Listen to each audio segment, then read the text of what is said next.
Alrighty folks, welcome back. All new episode of Maksim Outdoors from yet another all new state park here. This is state park number 25 for my state park series. And we are here in Bedford County at a little park known as Warriors Path. So I just left Canoe Creek this morning, drove about 40 minutes south down here to Bedford County to check off yet another state park off the list. So you might be wondering how this park got such a cool name. You know, we've been to World's End. I thought that was a pretty awesome name for a state park, and now we're here at Warriors Path. So long story short, this area is named after the great warpath that the Native Americans would have traveled back in the 1600s and even before then, before any settlers came to this area and kind of ruined everything for the Native Americans. So basically what I read is the Iroquois would use this pathway basically to travel to and from different encampments and different villages to trade and to battle other Indian tribes such as the Cherokee. So I guess whether you're an optimist or you're a pessimist, this could either be looked at as the Great Warpath or the Great Trade Path. So you can imagine some Native Americans, maybe Cherokee, traveling up and down this area with maybe some vegetables that they're trying to sell, maybe some corn they're trying to sell, or maybe some of the warriors heading north or south from here with bow and arrows, waiting to ambush an enemy tribe, maybe carrying some scalps with them, who knows. But yeah, so a little bit more about Warriors Path. As you can see, it's pretty desolate, nobody's here. It's a very small park, coming in at I believe it's 345 acres, and relatively new state park, opened back in 1965. So it kind of fits that bill of when Maurice Goddard wanted to make a state park within 25 miles of everybody in Pennsylvania. We talked a little bit about that. So there are about 3 miles of trails here today.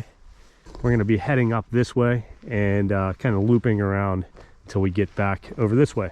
So that's the gist of this park. We'll be talking a little bit more about the Native Americans that called this area home back in the day, as well as how unique this area is. Basically, we're going to be hiking around a finger. I'll show you an image above, kind of showing you what this park looks like. But yeah, it's pretty unique. So it might not be the most thrilling park, but I do want to show you each and every one of these Pennsylvania parks, whether they're 2 acres or 5,000 acres. So this is just another one to scratch off the list. Warriors Path State Park. All right, well, I'm gonna hit the trail right up here and we'll get going. It's a balmy 19 degrees out right now too, by the way. March 18th, just a couple of days away from spring. But yeah, I'm gonna quit yapping here and get my book bag and get going.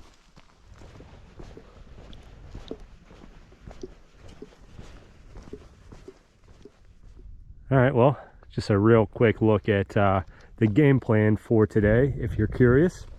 I will say that there is not a lot of trail information. You can't really see any signage or anything whenever you pull in here, but they do have this little map here. They don't have any of the tiny ones, unfortunately.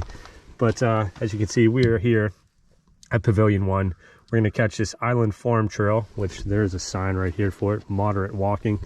And basically hike down along the river, and then we'll loop around, catch this deer trail, come back around and hike all the way down to Pavilion 2, cross the road, and then hike back down, and we'll be popping up out there in an hour or so, most likely.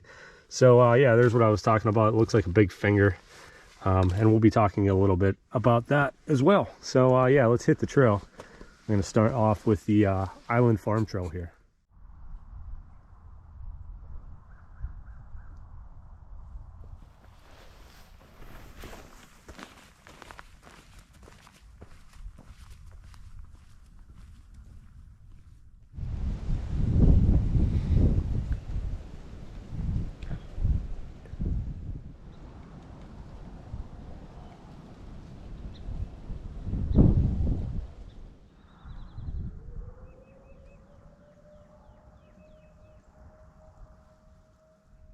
All right, guys, well, the sun is starting to shine a little brighter. It's starting to warm up a little bit. It's probably about 25 now here. March 18th, just a couple days away from spring. And I just wanted to show you a little bit more of this island farm trail. As you can see, tons of these birdhouses right alongside the trail here. We'll actually be heading towards the end of the finger if we keep heading down this way. But no signs, no blazes, no direction really on this trail, except for I know we have to follow this river, and we'll be heading down and around like I said before. So I did read that there are some old ruins of some sort. I guess supposedly there was an old suspension bridge that used to cross this river and connect with a farm across the road. So I'm going to keep an eye out for that. And I did notice that this entire road here, or trail, is just full of coal here. So I don't know if this might have been an old rail line or if they mined out here back in the day, but a cool find, if you know what I mean. Literally the whole trail is just cool. So I'm going to keep heading down here, and I'll show you anything else interesting along the way. Well, I was just walking and turned around and happened to notice some old scrap metal here in the brush. And I did mention about the old suspension bridge that I believe used to cross over right here. It might have actually connected to that farm that we're looking at. But as you can see, lots of old scrap metal here. Not really sure. Looks like something that might have held rope up back in the day, possibly, as well as a few others. Basically a bunch of, looks like a piece of rubber, some metal, some wiring here it looks like. So yeah, all kinds of scrap metal, a broken mason jar.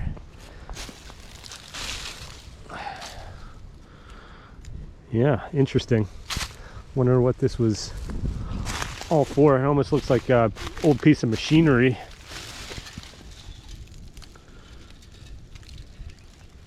And then over here, I noticed probably the coolest find in this pile of junk. Definitely looks like an old piece of farming equipment. Maybe like an old tiller for a field.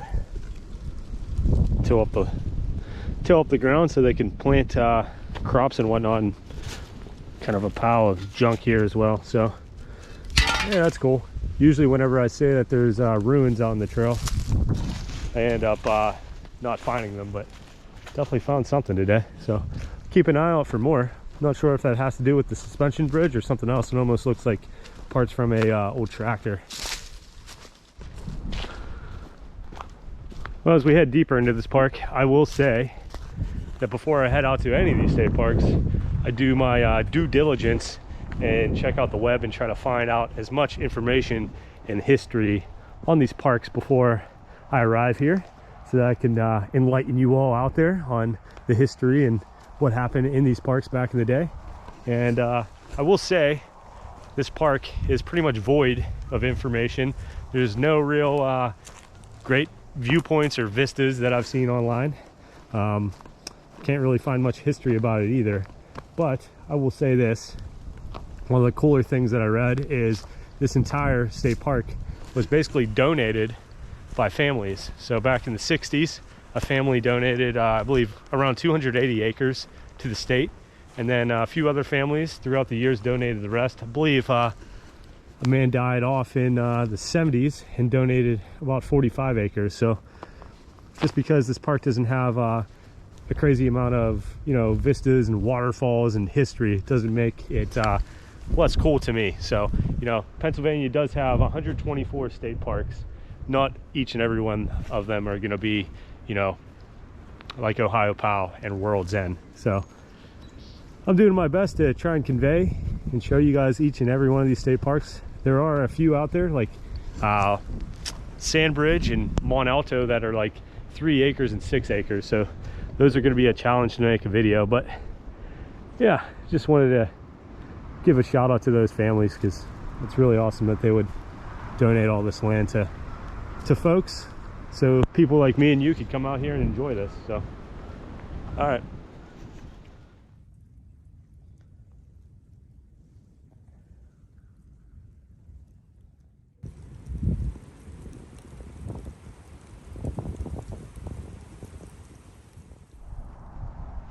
All right, well, if you follow this channel, you know that I like to do my IDs.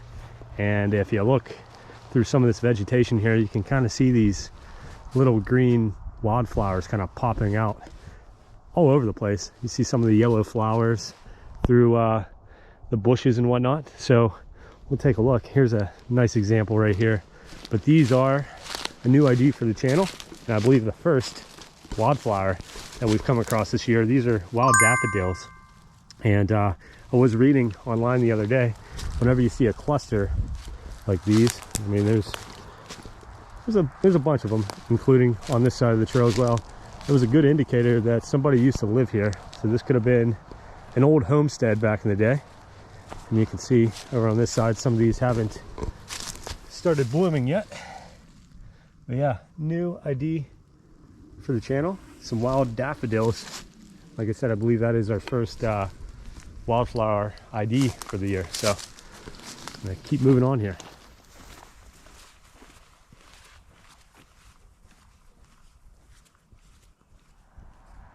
All right, everybody. Well, had to bushwhack a little bit to get back here, but here is the tip of the finger. We are pretty much at the furthest you can go here, and we are currently looking at the Juniata River as it curves on through. This isn't what I expected. I thought it was going to be more of a drop off, but in just about a mile, this river here will end up in Raystown Lake.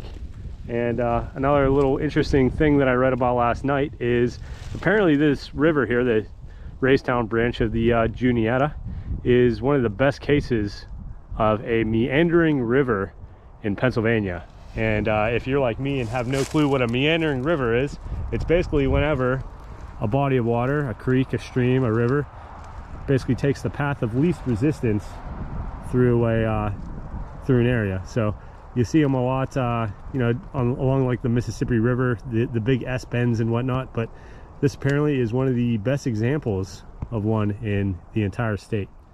So we're basically on the Big Bend right here, and we're going to be heading around. So very exciting look here at the Juniata River here at Warriors Path State Park. Well, here's another quick little ID for the day, and another pretty common animal that we haven't got to ID yet on this channel. As you can see, there is a nice little group of robin hanging out in front of me here. One of the best signs of spring, in my opinion. Usually whenever I see a robin in western Pennsylvania, I know it's just about to be the spring season. And as you can see, there's a nice group of them just ahead here. So yeah, another ID for the channel, the robin.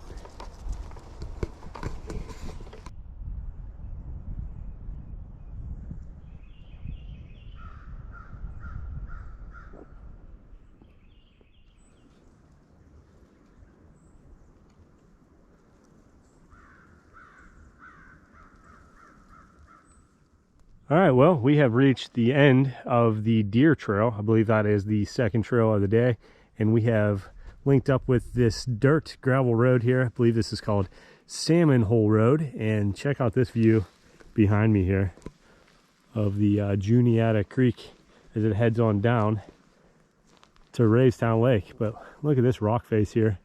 If that doesn't look like something from out in Colorado, I don't know what to tell you, because that is just awesome. So definitely the best view here that we've gotten of the river so far today. So we're going to be doing a little bit of road hiking here before we link up with yet another trail. But yeah, pretty awesome views here along Salmon Hole Road. And another thing, if I do remember, I believe Raystown Lake actually stocks salmon within the lake. So this name actually might hold true. There might actually be salmon swimming through here. And we'll do another ID as well for the day. Another pretty common one. As you can see over there, we got a nice little gaggle of Canadian geese hanging out. Those are 5 of them over there. So that's 3 IDs for the day. Didn't really think we'd get any. So pretty cool. We checked off some pretty common ones, including the robin and the Canadian geese. But yeah, I'm gonna hang out here for a little bit and take in this pretty awesome view before heading on towards the next trail.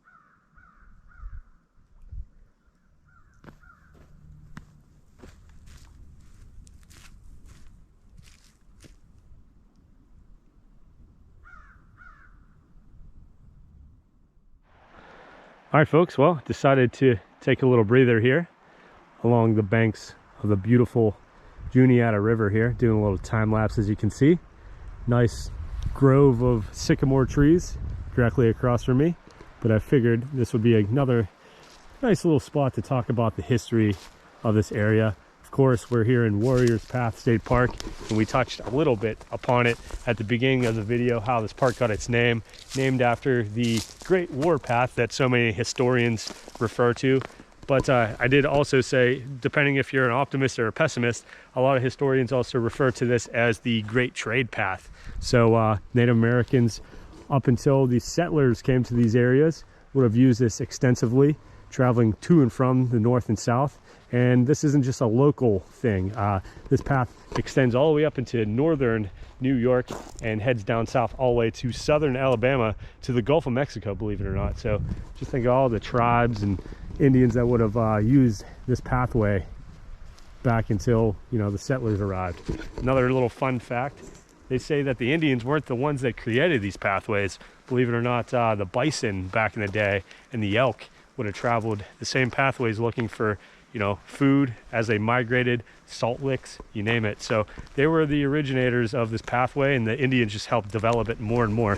So if you can imagine Indians traveling up and down on horseback, looking for rival nations, and maybe trying to make a deal or two with some other tribes along the way.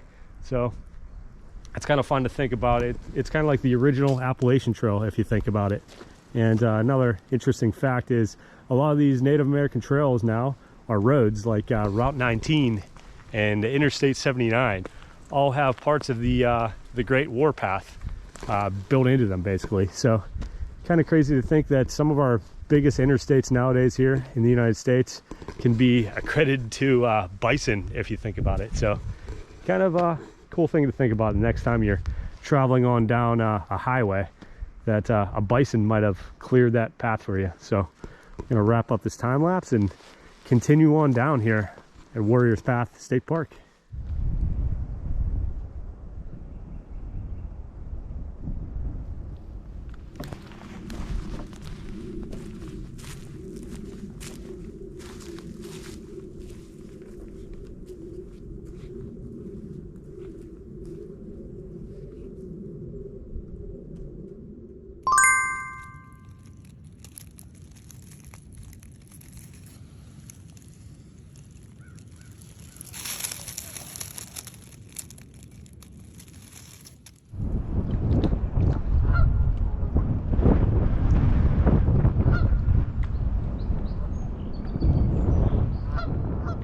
All right, well, we are going to say goodbye to this side of the Juniata, as well as my geese friends that I just made, and we're going to do a little bit more of road hiking and head up this way. And we won't be on the road for too long, maybe 10 minutes or so, and we're going to link up with the Broad Top Trail. I believe that will be the last trail for the day. So I don't know if this is the last views we'll get of the Juniata, but if it is, it was a nice little trail. So next stop, Broad Top Trail.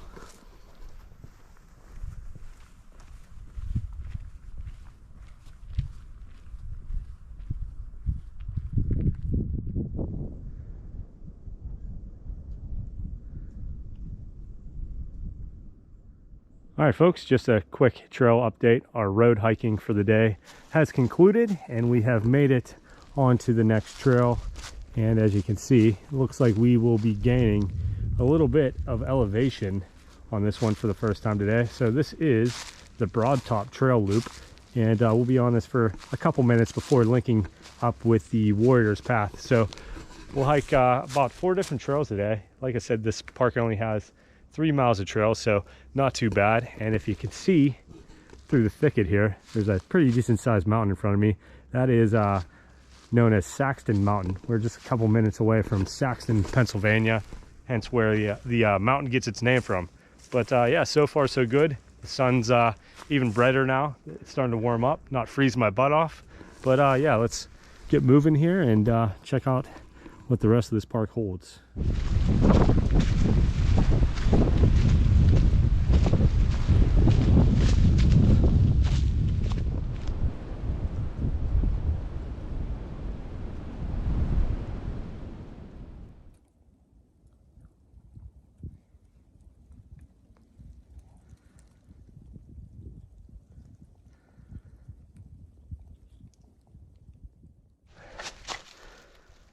All right, well, we have made it to our last trail junction for the day. As you can see, the Warriors Trail either goes to the right or straight, and we will be heading straight here for about a quarter of a mile before we get back to the parking lot. So I figured this would be a good time to wrap up this video. I don't want it getting super long. So hopefully you all enjoyed State Park number 25 out there. Warriors Path here in beautiful Bedford County. Definitely not the best park in terms of sights to see and history. But like I said, still a cool story behind this area, how some families chipped in and made this park into what it is nowadays. So if you like this video, please consider giving me a subscribe if you aren't already. And for all those that are subscribed, thank you. It means the world to me. We're at 4,000 subscribers right now, which is just incredible. Leave me a comment. Maybe tell me your favorite state park or national park. Maybe you're in a different state other than Pennsylvania.